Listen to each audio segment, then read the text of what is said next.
मैं चाहती हूँ मोहसिन भट्टी साहब को हम शामिल गुफ्तगू करें। पहले मोहसिन भट्टी साहब, शुक्रिया आपका दोबारा तशरीफ़ आवरी का। ये कहिएगा कि रमज़ान का महीना तो अब हमसे जुदा होने को है, इफ्तारियाँ सहरियाँ सब बड़ी तादाद में जो है ना, अपना सेहत का भी हमने ख्याल नहीं रखा। अब ईद आने वाली है, मैं जानना चाहती हूँ फूड एक्सपर्ट जो हैं वो अपनी ईद कैसे सेलिब्रेट करते हैं? देखिए, मेरी कोशिश ये होती है कि चूँकि रमज़ान में मेरा सोशल नेटवर्क काफ़ी बड़ा है अल्हम्दुलिल्लाह, तो मुझे बहुत जगहों पे मुझे अफ्तारी बाहर करनी पड़ती है। मेरे घर पे इस बार अफ्तारियाँ बड़ी कम हुई, ज़्यादातर मेरी अफ्तारियाँ बाहर हुई है। बल्कि कई बार तो ऐसे होता था दो तीन जगहों पे अफ्तारी होती थी और उसमें हाज़िरी लगवानी होती थी, थोड़ा सा इधर से थोड़ा टाइम दे दिया, थोड़ा दूसरी जगह दे दिया, ऐसे करके। लेकिन उसका नुकसान ये हुआ कि मुझे लगता है कि मेरा जो रमज़ान में जितना वेट पहले था उससे बढ़ गया। अच्छा। हालांकि रमज़ान में कम होना चाहिए असूलन, लेकिन रमज़ान में जब जिसका सोशल नेटवर्क बड़ा है उनका वज़न बढ़ जाता है। ठीक है, यानी सोशल नेटवर्क बड़ा होने के साथ वज़न भी आपका बढ़ता रहेगा। तो इसलिए मेरी कोशिश तो ये होगी कि मैंने जो अब बड़ा स्ट्रिक्ट डाइट कंट्रोल करना है, स्पेशली ईद पे भी और फिर ईद के बाद आने वाले दिनों में भी, ताकि मेरी ये जो सारी रूटीन जो मेरी ख़राब हुई है उसको मैंने ठीक करना है। नहीं, ईद गुजार नहीं लेते आपके? ईद वाले दिन से शुरू हो जाएंगे? ईद वाले दिन से ही, क्योंकि ये जो होता है ना कि मैंने कल से करना है, वो कल नहीं आती, ये आज से ही शुरू करना है। ठीक है, तो इसलिए मेरा तहैया ये है कि ये आज से ही शुरू होगा। मैंने बहुत कम मीठा लेना है।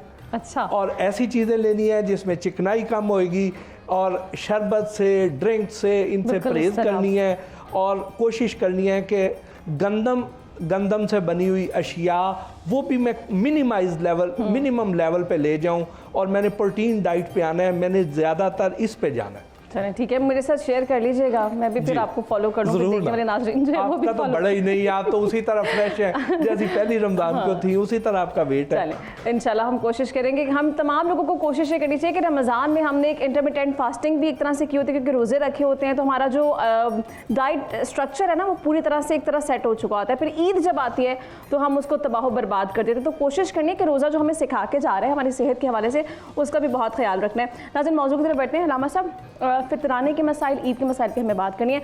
सबसे पहले मैं चाहूँगी कि फितराने को लेकर बहुत ज़्यादा कन्फ्यूजन रहती है बहुत से लोगों पर कि किस पर फ़र्ज़ है, किसको देना चाहिए और इसकी अदायगी कब होनी चाहिए। इसको ज़रा क्लेरिफाई करते हैं। बिस्मिल्लाहिर्रहमानिर्रहीम, अल्हम्दुलिल्लाह अलैहि वस्सलातु अला आलिहा। 3-4 साल सवाल आपने इकट्ठे कर दिए हैं। अगर इतना वक्त हुआ कि इन 3-4 सवालों का मैं जवाब नहीं दे पाऊँ एक ही दफ़ा। सबसे पहले है कि फ़ितराना जो है ये चांद रात शवाल का चांद नज़र आने के फ़ौरन बाद वाजिब हो जाता है। वजूब का तो ये है। और किन लोगों के ऊपर वाजिब है? हर वो इंसान के जो मुस्तती है उसके ऊपर अपने और उसके जितने ज़ेरे किफ़ालत अफराद हैं उन तमाम का फ़ितराना उसके ऊपर वाजिब है। ठीक है। और ये मकतब अहले बैत में शरई इस्तिलाह एक सा पर फ़र्द, यानी एक इंसान का एक सा वो तकरीबन 3 किलो बनता है। जो चीज़ भी वो रूटीन में ज़्यादा अगलब ग़िज़ा खाते हैं, अगलब ग़िज़ा से मुराद ये है कि सिर्फ बाज़ लोग कहते हैं रमज़ान मुबारक में जी हमने क्या ज़्यादा खाया है, नहीं, ये पूरे साल में जो उनकी ज़्यादा अगलब ग़िज़ा रही है। अगर वो आटा ज़्यादा इस्तेमाल करते हैं तो आटे का हिसाब लगाया जाएगा, चावल ज़्यादा इस्तेमाल करते हैं चावल का लगाया जाएगा, खजूर ज़्यादा इस्तेमाल करते हैं, किशमिश जो भी साल भर में होता है। यहाँ पे एक सवाल मैं कहूँगा कि जैसे ही ये फ़ितरे की बात आती है तो अक्सर लोग हमारे से भी रब्ता करते हैं, बाकी मुफ्तियान से भी, उलमा से, कि जी ये फ़ितरा होना कितना चाहिए, और इसके बारे में ज़्यादातर पैसों के बारे में पूछते हैं। मैं ये समझता हूँ कि ये शरीयत मुक़द्दसा में इसमें जिन्स मुअय्यन की है कि जिन्स है मुअय्यन। अब उस जिन्स की कीमत है, मिसाल के तौर पर एक बंदा है उसके घर की अपनी गंदम है तो वो 3 किलो गंदम का हिसाब उसके हिसाब से लगाएगा। एक आटा बाज़ार से लेके खाता है मिसाल के तौर पर 150 रुपये किलो, सही, तो वो 3 किलो का हिसाब 150 रुपये के हिसाब से 350 लगाएगा। एक आदमी है जी वो चक्की का आटा खाता है DHA में, वो लेते हैं 250 रुपये किलो। तो असल में ये हर चीज़ उस बंदे के ऊपर डिपेंड करती है कि उसने वो फितरा कितना देना है। लेकिन मुअय्यन उलमा ठीक है वो कर देते हैं।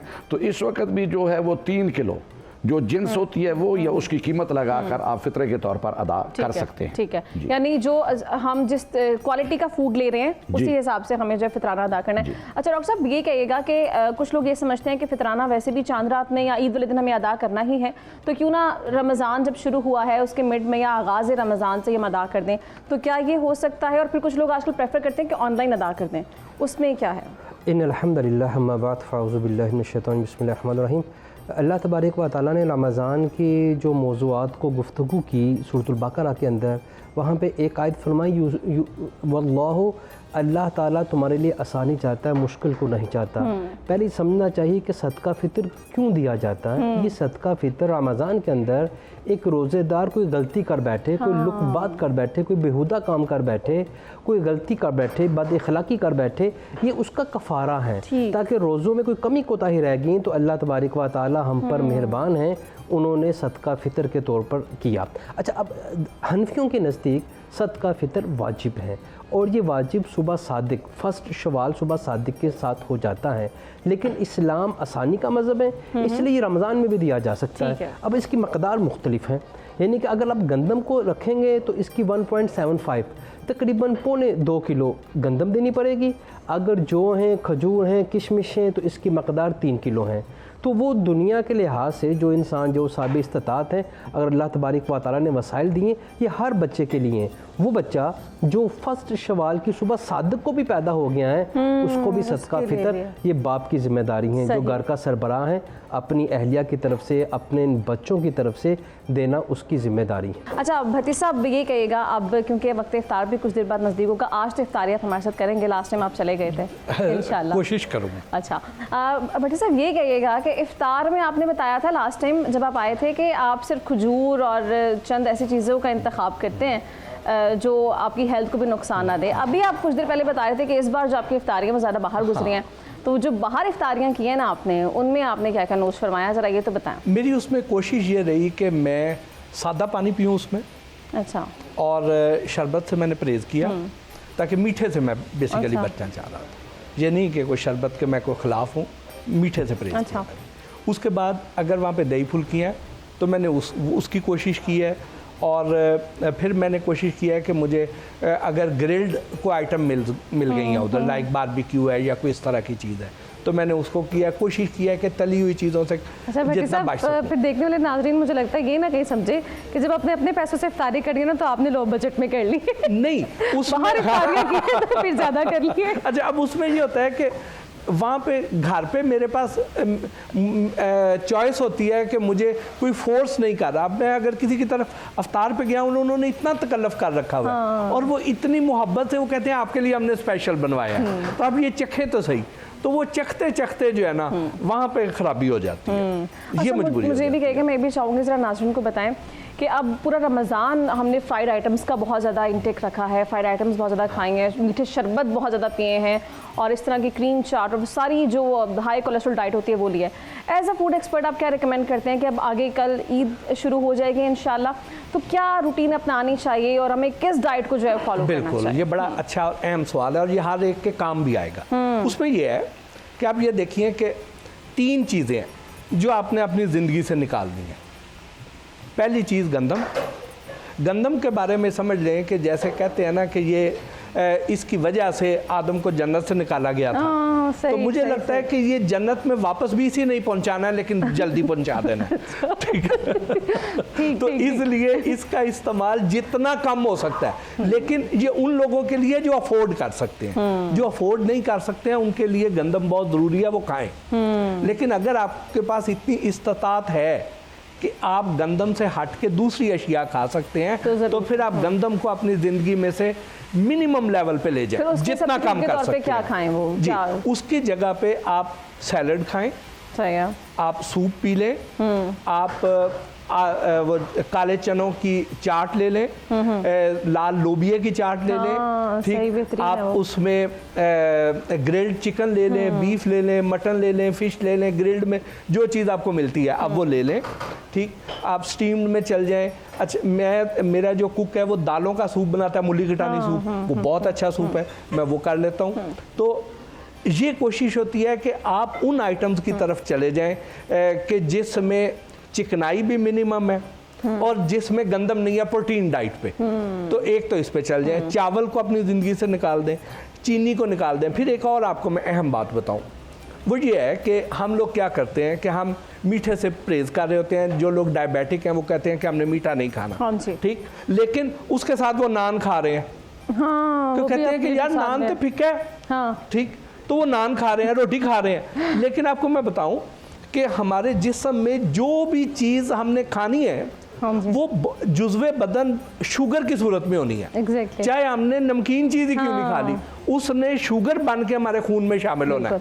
अच्छा, अब जितना जल्दी कोई ग़िज़ा खून में शुगर की सूरत में जुज़्वे बदन बनेगी, उसको कहते हैं ग्लाइसेमिक इंडेक्स, जो जितनी ज़्यादा तेज़ी से बन सकती है।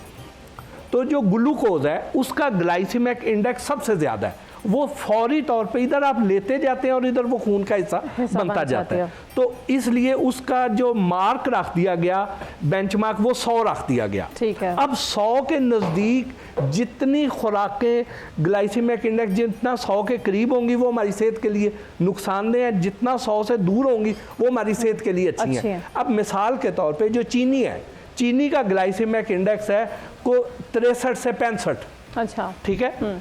तो जो मैदा है उसका ग्लाइसेमिक इंडेक्स है 83, 83। ये अवेयरनेस नहीं है ना हमें जी। अब हम चीनी से तो परहेज कर रहे हैं, लेकिन नान हम ठोक के खा रहे हैं। जी हाँ। तो ये जो चीज़ है हमें इसकी एहतियात करनी चाहिए, शुगर के मरीजों को भी, और वो लोग जो वज़न कम करना चाहते हैं, जो डाइट कंट्रोल करना चाहते हैं, उन्हें चाहिए कि ये जो रिफाइंड फ्लोर है, मैदा जो है वो किसी भी सूरत में है, या गंदम जो है, इससे आप जितना मिनिमम ज़िंदगी से कर देते हैं उतना आपका शुगर भी कंट्रोल रहेगी, उतना वज़न भी कंट्रोल में रहेगा। और फिर उसके बाद फिर चावल आ जाते हैं। चावलों में आपने बॉइल्ड चावल ले लें तो वो निस्बतन कम नुकसानदेह है जितना दूसरे चावल हैं। उसमें यह है कि स्टार्च निकल जाएगी ज़रा और उसका ग्लाइसेमिक इंडेक्स कम हो जाएगा। तो चीनी तो है ही है। तो ये तीन चीज़ें आपने अपनी ज़िंदगी में से निकालनी है, तो लोग आपकी तरह के स्मार्ट और ख़ूबसूरत हो जाएंगे।